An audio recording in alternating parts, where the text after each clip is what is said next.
Question 1. Topic. Types of risks insured by captives. A captive insurance company is considering underwriting cyber risks for its parent company. Which of the following factors is most critical in assessing whether the captive is adequately prepared to manage such risks? A. The parent company's history of compliance with data privacy regulations. B. The captive's ability to purchase reinsurance for high-severity cyber incidents. C. The parent company's total annual revenue. D. The captive's diversification into unrelated lines of business.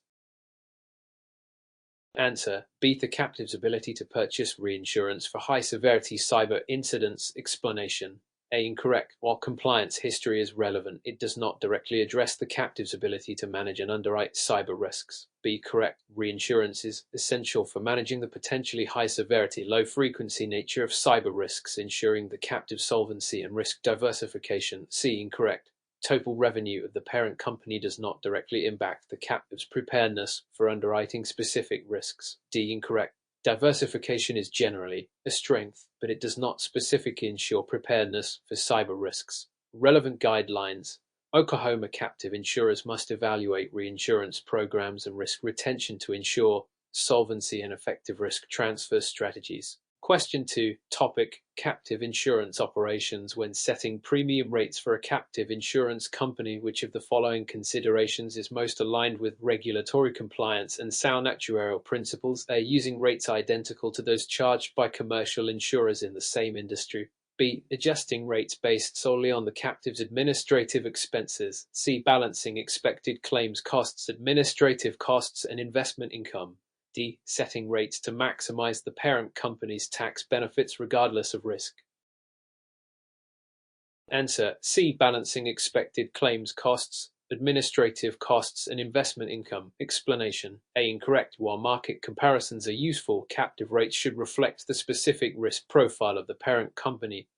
B. Incorrect. Administrative costs alone do not provide a complete basis for rate setting. C. Correct. Captives must use sound actuarial methods to ensure premiums cover expected claims, operational expenses, and provide for solvency while considering potential investment returns. D. Incorrect. Captive insurance premiums cannot be set solely for tax benefits, as this may violate regulatory and legal requirements. Relevant laws. Oklahoma Insurance Code requires premiums to be actuarially sound and not structured solely for tax avoidance. Question 3. Scenario-based. Topic. Governance and compliance. Mr. Parker is the CEO of a newly formed captive insurance company in Oklahoma. During an internal audit, it is discovered that certain AML anti-money laundering procedures were not properly implemented, potentially exposing the captive to compliance risks. What should Mr. Parker prioritize to address this issue effectively? A. Immediately implement a comprehensive AML program and report the findings to the Oklahoma Insurance Department. B. Focus on correcting AML issues for future policies without addressing past deficiencies. C. Terminate relationships with high-risk policyholders without further investigation. D. File a lawsuit against the compliance officer for negligence.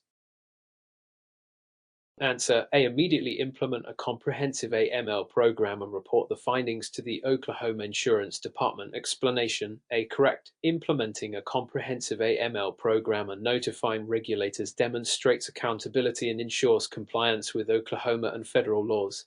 B. Incorrect. Addressing only future policies fails to rectify past deficiencies, leaving the company exposed to legal and regulatory penalties. C. Incorrect.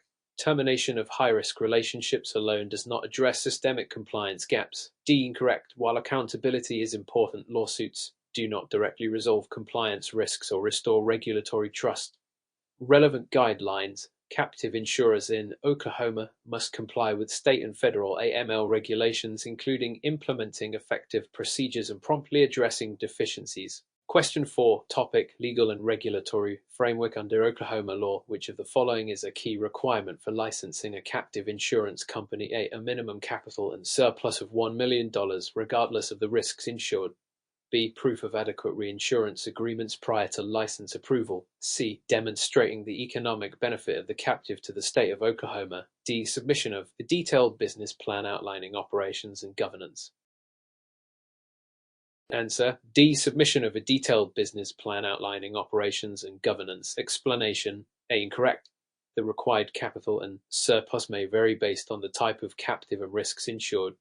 B. Incorrect. While reinsurance agreements are important, they are not a pre-license requirement. C. Incorrect. Economic benefit is not a licensing requirement, but may be considered for incentives. D. Correct. Oklahoma law mandates a comprehensive business plan as part of the licensing application to ensure transparency and regulatory oversight. Relevant laws. Oklahoma Captive Insurance Act specifies business plan requirements for licensing, including governance, risk management, and operational details. Question 5. Topic: Financial management of captives. Which of the following best represents the purpose of asset liability management in a captive insurance company? A. Maximizing investment returns by taking on high-risk assets. B. Aligning asset duration and liquidity with the timing of expected claim payouts. C. Maintaining assets exclusively in highly liquid cash accounts. D. Investing only in parent company stock to reinforce ownership. Answer: B. Aligning asset duration and liquidity with the timing of expected claim payouts. Explanation: A. Incorrect. High-risk investments can jeopardize solvency and fail to match liabilities. B. Correct. ALM ensures the captive can meet its obligations by aligning asset characteristics with expected liabilities. C. Incorrect. Exclusively liquid assets may hinder returns and fail to optimize capital usage. D. Incorrect. Concentrating investments in parent company stock introduces risk and lacks diversification. Relevant guidelines. ALM practices are critical for maintaining solvency and operational stability under Oklahoma regulations. Question 6. Topic: Dispute resolution and claims adjudication. When a dispute arises between a policyholder and an Oklahoma-based captive insurer, which of the following is the preferred method for resolution under state law? A. Direct negotiation with no third-party involvement. B. Mediation or arbitration as outlined in the policy agreement. C. Filing a lawsuit directly with the Oklahoma Supreme Court. D. Seeking resolution from the Oklahoma Insurance Commissioner. Answer: B. Mediation or arbitration as outlined in the policy agreement. Explanation: A. Incorrect. Direct negotiation may not resolve complex disputes effectively. B. Correct. Mediation and arbitration are efficient and cost-effective dispute resolution mechanisms often stipulated in captive insurance contracts. C. Incorrect. Lawsuits are typically a last resort due to their expense and complexity. D. Incorrect.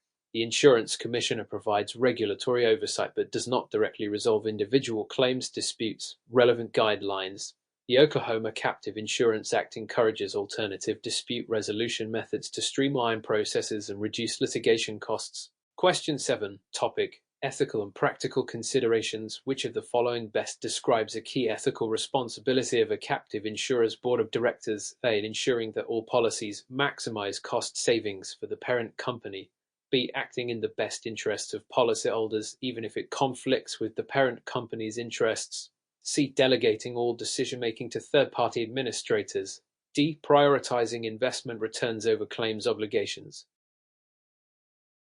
Answer: B. Acting in the best interests of policyholders, even if it conflicts with the parent company's interests.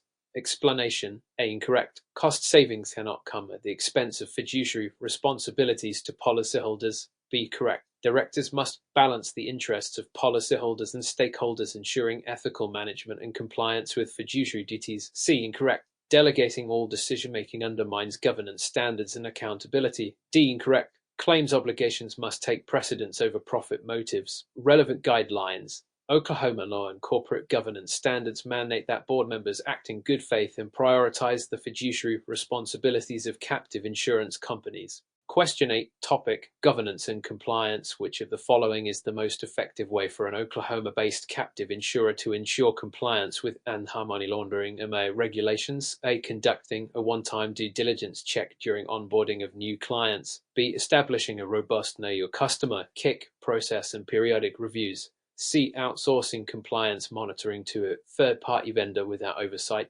D. Limiting operations to low-risk jurisdictions outside Oklahoma. Answer: B. Establishing a robust Know Your Customer (KIC) process and periodic reviews. Explanation: AML compliance requires active measures such as a strong KYC framework to identify, monitor, and review client activities regularly. A one-time check or complete outsourcing without oversight is insufficient to meet regulatory expectations. Question 9. Topic: Risk management and actuarial science. A captive insurer in Oklahoma uses loss forecasting to set its reserves. Which of the following actuarial techniques is most appropriate for this purpose? A. Monte Carlo simulation for stress testing financial performance. B. Chain ladder method for analyzing historical claims data trends. C. Black-Scholes model for pricing financial derivatives. D. Markov chains for projecting policyholder behavior. Answer: B. Chain ladder method for analyzing historical claims data trends. Explanation: the chain ladder method is a standard actuarial technique used to predict future claims based on historical data. While Monte Carlo simulations are useful for stress testing, they do not directly set reserves. The other options are unrelated to reserve setting in captive insurance. Question 10, scenario-based. Claims management, MS. Alvarez owns a manufacturing company and has established a pure captive insurer in Oklahoma. Recently, her captive faced a large liability claim that exceeded the captive's expected risk retention level. What action should the captive take to manage this situation effectively? A. Pay the claim fully from existing reserves, even if it results in insolvency. B. Trigger the reinsurance agreement to cover losses beyond the retention level. C. Decline the claim, citing unexpected circumstances. D. Borrow funds from the parent company to settle the claim. Answer: B. Trigger the reinsurance agreement to cover losses beyond the retention level. Explanation: captive insurers often use reinsurance to manage claims that exceed their risk retention levels. This approach ensures financial stability while meeting policyholder obligations. Refusing a claim or risking insolvency is not compliant or practical. Question 11, topic: types of risks insured by captives. Which of the following risks is least likely to be insured through a captive insurer in Oklahoma? A. Cyber risks for a technology company. B. General liability for a retail chain. C. Lottery winnings for a gaming operator. D. Workers' compensation for a manufacturing firm. Answer: C. Lottery winnings for a gaming operator. Explanation: lottery winnings are typically not insurable risks due to their speculative nature and are unrelated to the operational risks captives are designed to manage. The other options are common risks covered by captives. Question 12, topic: reinsurance programs. Why might an Oklahoma-based captive insurer participate in a reinsurance pool? A. To diversify its risk portfolio and improve financial stability. B. To replace primary insurance with third-party reinsurers entirely. C. To lower operational expenses by avoiding underwriting functions. D. To reduce tax liabilities through offshore agreements.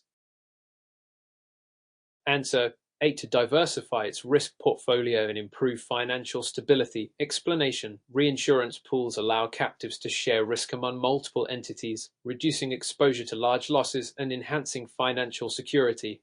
The other options do not align with the core purpose of reinsurance pooling. Question 13, topic: financial management of captives. How should an Oklahoma-based captive insurer handle asset liability matching? On A. Focus only on maximizing investment returns regardless of liability structure.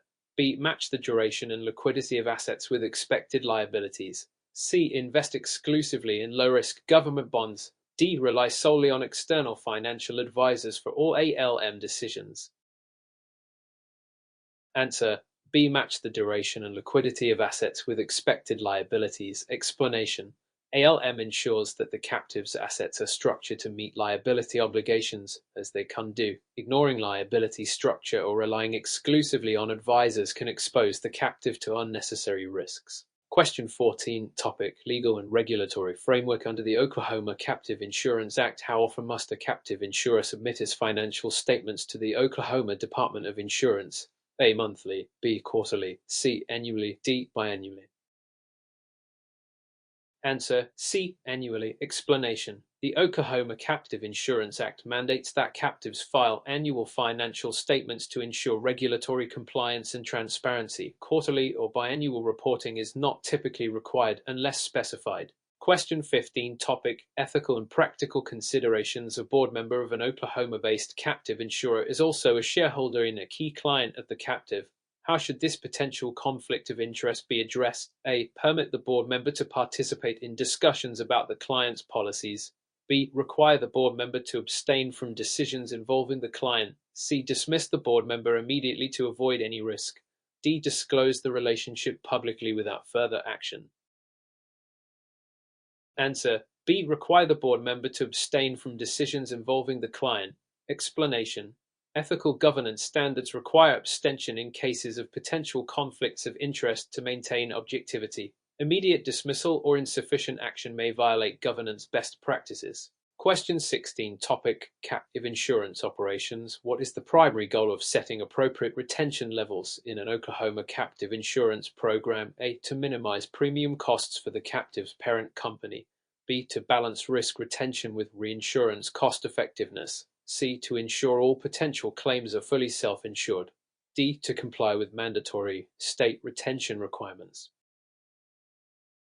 Answer: B. To balance risk retention with reinsurance cost effectiveness. Explanation: retention levels should balance the financial capacity of the captive with the cost and availability of reinsurance. Retaining too much or too little risk can undermine the financial efficiency of the captive. Question 17. Scenario-based dispute resolution. Mr. Patel, the risk manager for a large logistics company, finds that a liability claim filed against his Oklahoma-based captive insurer is disputed due to unclear policy wording. What is the recommended first step to resolve this dispute? A. File a lawsuit against the claimant to clarify liability. B. Seek mediation or arbitration as outlined in the policy terms. C. Adjust the policy retroactively to favor the captive insurer. D. Deny the claim immediately based on ambiguity.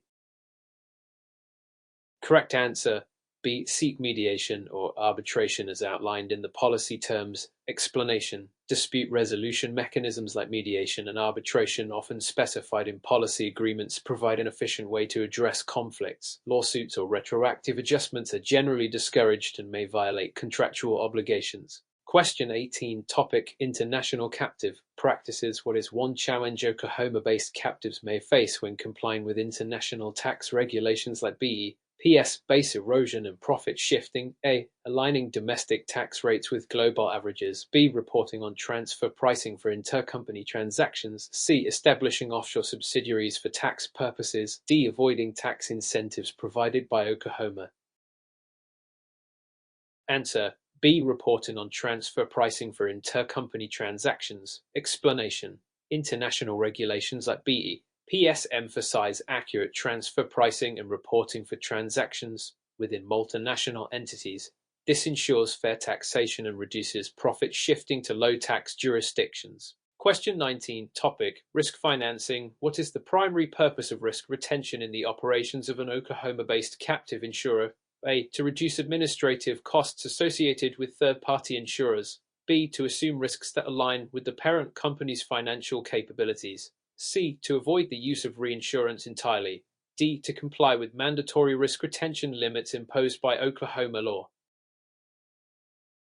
Answer: B. To assume risks that align with the parent company's financial capabilities. Explanation: risk retention allows the captive to manage predictable risks cost-effectively while maintaining alignment with the financial resources of the parent company. It's not about avoiding reinsurance, but balancing retained and transferred risks. Question 20. Scenario-based claims processing. A large claim arises for a client insured by an Oklahoma-based captive, but the claim contains ambiguous documentation. What initial steps should the captive take to address the issue? A. Reject the claim outright due to insufficient evidence. B. Request additional documentation and clarify the claim details. C. Approve the claim based on goodwill toward the client. D. Escalate the issue directly to legal counsel for resolution. Answer: B. Request additional documentation and clarify the claim details. Explanation: the first step is to seek clarification and ensure complete and accurate documentation before making a decision. This approach maintains fairness and compliance with the policy terms. Question 21. Topic: Captive formation. Which of the following is a key advantage of forming a captive insurance company in Oklahoma? A. Exemption from all state insurance regulations. B. Flexibility in designing tailored insurance solutions. C. Guaranteed low costs compared to traditional insurance. D. No requirement for financial reporting. Correct answer: B. Flexibility in designing tailored insurance solutions. Explanation: captives offer flexibility to create customized insurance programs that meet specific risks faced by the parent company. However, they are subject to state regulations and reporting requirements. Question 22. Topic: Reinsurance structures in an Oklahoma captive insurance program. What is the primary benefit of using quota share reinsurance? A. Reducing the number of claims filed against the captive. B. Sharing premiums and claims in a proportional manner. C. Avoiding payment of reinsurance premiums entirely. D. Eliminating all retained risk for the captive. Answer: B. Sharing premiums and claims in a proportional manner. Explanation: Quota share reinsurance involves sharing a fixed percentage of premiums and claims between the captive and the reinsurer. This helps balance risk and costs effectively. Question 23. Topic: Investment strategies. What is a key consideration when selecting investments for an Oklahoma-based captive insurer? A. Prioritizing high-risk investments for maximum return. B. Aligning investment durations with projected claim liabilities. C. Limiting investments to state-sponsored securities. D. Avoiding external financial advisors to minimize fees. Correct answer: B. Aligning investment durations with projected claim liabilities. Explanation: Captive insurers must ensure that investments are structured to meet claim obligations as they arise, balancing risk and return while maintaining liquidity. Question 24. Topic: Taxation of captives. What is a common tax advantage of forming a captive insurance company in Oklahoma? A. Complete exemption from all federal taxes. B. Deductibility of premiums paid to the captive by the parent company. C. Elimination of tax reporting requirements. D. Ability to defer tax payments indefinitely.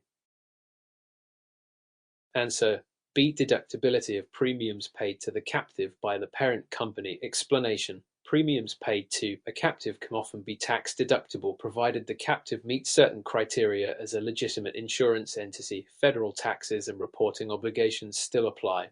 Question 25. Topic: Regulatory compliance. What is the role of the Oklahoma Insurance Commissioner in relation to captive insurance companies? A. Auditing financial statements annually to ensure solvency. B. Setting premium rates for all captives. C. Approving claims processed by captives. D. Providing reinsurance for captives. Answer: A. Auditing financial statements annually to ensure solvency. Explanation: The Oklahoma Insurance Commissioner ensures that captives comply with state regulations, including maintaining adequate reserves and financial solvency. Question 26. Scenario-based. Governance and oversight. The board of directors of an Oklahoma-based captive insurer includes executives from the parent company and external members. What best practice should be followed to ensure effective governance? A. Assign all decision-making authority to the parent company executives. B. Include a clear conflict of interest policy in board operations. C. Exclude external members from financial discussions. D. Rotate board members annually to minimize liability. Answer: B. Include a clear conflict of interest policy in board operations. Explanation: Conflict of interest policies ensure that decisions are made impartially and transparently, fostering trust and adherence to governance standards. Question 27. Topic: Emerging risks. How can an Oklahoma-based captive insurer address the rising threat of cyber risks for its parent company? A. Exclude cyber risks from all policies to avoid liability. B. Develop specialized cyber liability coverage tailored to the parent company's needs. C. Rely solely on external insurers to cover cyber risks. D. Avoid insuring intangible risks like cyber exposures.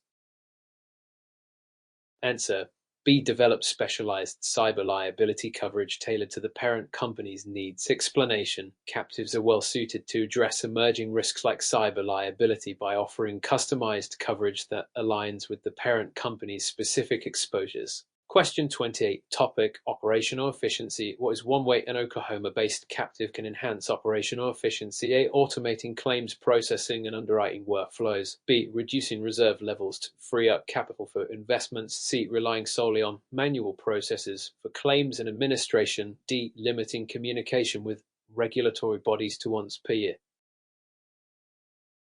Answer: A. Automating claims processing and underwriting workflows. Explanation: Automation improves efficiency by reducing errors, speeding up processing times, and allowing staff to focus on strategic tasks. Question 29. Topic: Market trends. Why might an Oklahoma-based captive consider insuring environmental liabilities for its parent company? A. To take advantage of relaxed environmental regulations.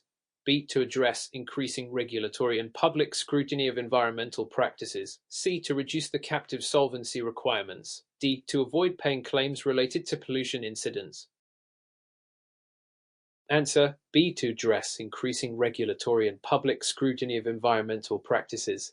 Explanation: environmental liability insurance helps parent companies manage regulatory risks and reputational impacts associated with environmental issues. Captives provide a flexible platform for such coverage. Question 30: Scenario-based reinsurance decisions. An Oklahoma-based captive insurer is considering purchasing excessive loss reinsurance for its liability program. What is the primary benefit of this decision? A. Increasing the captive's premium revenue. B. Transferring large, unpredictable losses to a reinsurer. C. Eliminating the need for risk retention. D. Avoiding compliance with state insurance regulations.